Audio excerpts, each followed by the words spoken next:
Not just the ones before, like the next promise. These guys already had delivered.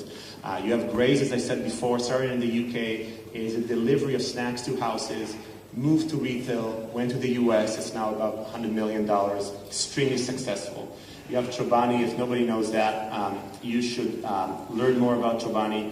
It's an outstanding brand of an immigrant from Turkey that moved to the US, started a Greek yogurt, started that category, is over $1 billion, actually led General Mills and Yoplait not to be the leading brand in yogurts anymore. And finally, Kind brand started in Starbucks and actually expanded, by the way, as a little note. The Kind bars were developed in Israel by an R&D guy in Israel, the first prototypes. So just to show we do have some good innovation capabilities in Israel.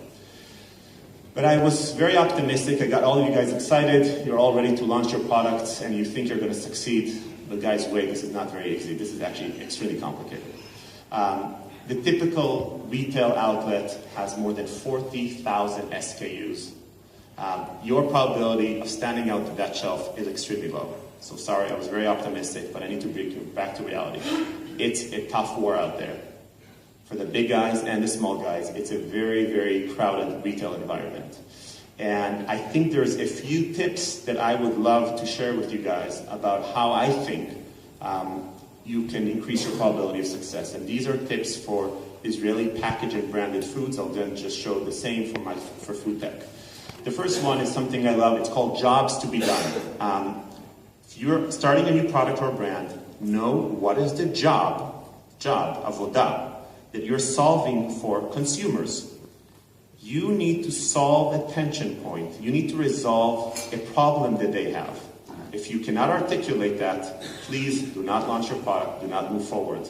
You're not going to succeed. You need to solve a problem for consumers. You don't have a chance otherwise. The second is positioning and research. As a person trained in classical CPGs, I'm still a big believer. You need, that's connected to job to be done. You need to articulate your concept. There's very basic ways to do that. Insight, benefit, reason to believe. You need to articulate that. If you can't articulate that, that means you're not knowing it. What is your proposition? That means consumers would never know. They're not going to guess if you don't know. You need to do that, and you need to test that.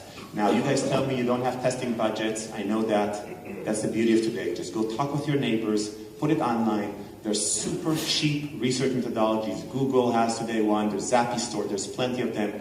With $1,000, you can get consumer data quantitative from around the world within 2 days. So it's just you being lazy if you're not doing it. That's the truth. It's not about funds.